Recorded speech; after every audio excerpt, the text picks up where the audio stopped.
All right, so we're going to look at moon phases, and we're going to discuss moon phases for this week. Now, we ended on a full moon on the 1st, all right? So there's a really cool thing about this month is that the whole cycle takes about 29 and a half days. So if you start the month with the full moon at the very beginning and you do 29.5 days or 29 days later, obviously you get to 30.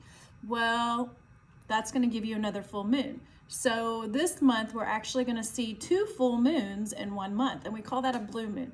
But we'll talk about that later in the month whenever we get there and stuff. I'm just kind of giving you a forefront of what's going to happen this month and what we're going to see. All right, so we're looking at moon phases. Now you need to remember that moon phases, the reason that they appear to be different, okay, is because of the way that the moon orbits around the earth and what it does in the sky, okay, and how much of it appears. If we were to go into the sky, we're going to see the same moon all year long. We're going to see what looks like half the moon is lit up and half is dark if we're in the sky looking at it, but we're not. We're here on Earth. So our perspective is at night it looks like the moon's constantly changing, when in actuality it just happens to go with the Earth blocking some of the light and how it orbs around us. So we're going to go through it, and we're going to actually just go ahead and do the moon phases for the next 2 weeks because we have fall break next week. So obviously we're not going to do any schoolwork and stuff while we're on fall break. Sorry. So we're going to go ahead and we're going to do 2 weeks worth of moon phases. So go ahead and get this calendar out. Now, if you don't have this calendar and you just don't have a printer at home and stuff, you can go ahead and draw this in at the front of your notebook and stuff. And it's just drawing the squares in and stuff. That's really easy to do.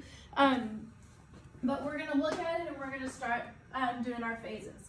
So we started with the full moon. In actuality, we had, when we looked at it on, we actually had 2 full moons in a row right there. It ended up going 2 nights instead of just 1 night. The full moon appeared in the sky for 2 nights. So on the 2nd, we still had a full moon out.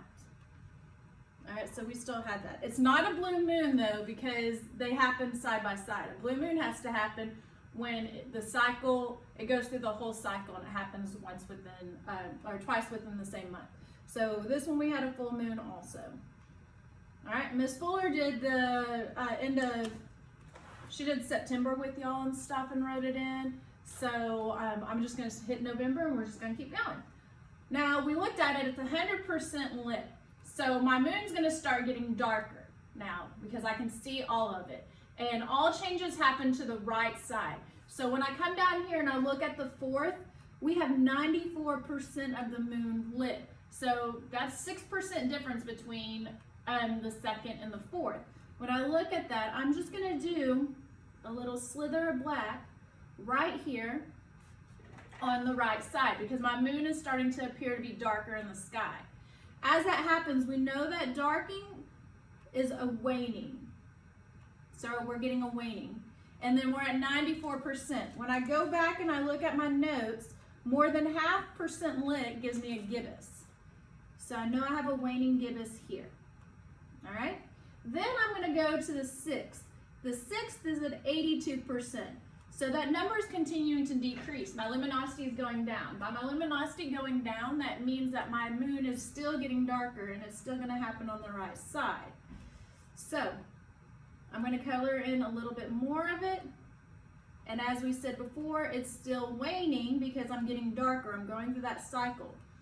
Waning and at 84 or 82%, it's still above half, so that still gives me a gibbous. It falls between that percentage for gibbous.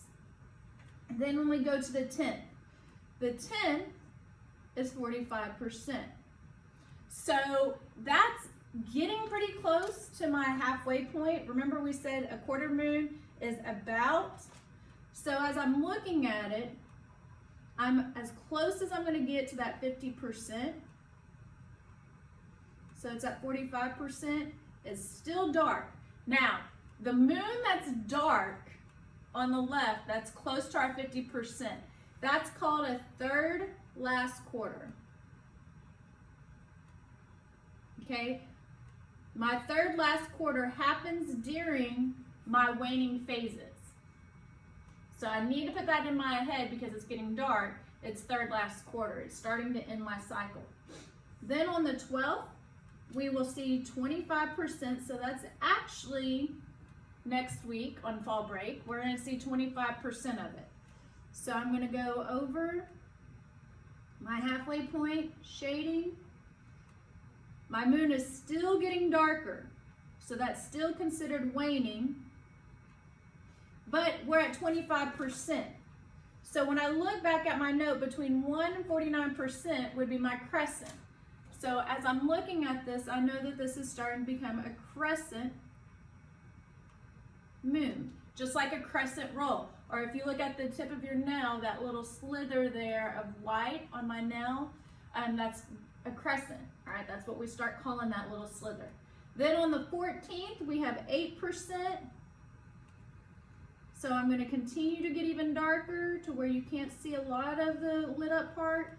Really going to have to zoom in there for you to be able to see it. So there's just a little slither all the way over here on my left, just a little bitty one. You're not really going to see too much of it. There you go. That's still waning because I'm still getting darker. And it's still a crescent because it's less than that 50%. And then on the 16th, I have 0%. That gives me a new moon. That means I'm not going to see any of my moon in the sky. It's there because it doesn't just disappear, but none of the light from the sun is going to be able to bend around the earth and hit that. So we call this a new moon. The earth is actually blocking all the sun's rays. That's going to hit that moon. Okay? So my cycle ends on the 16th with a new moon. It's all dark. All right? So make sure you have your calendar filled out. Go ahead and do the video with us and stuff, and be ready to go. I'll see y'all later. Bye.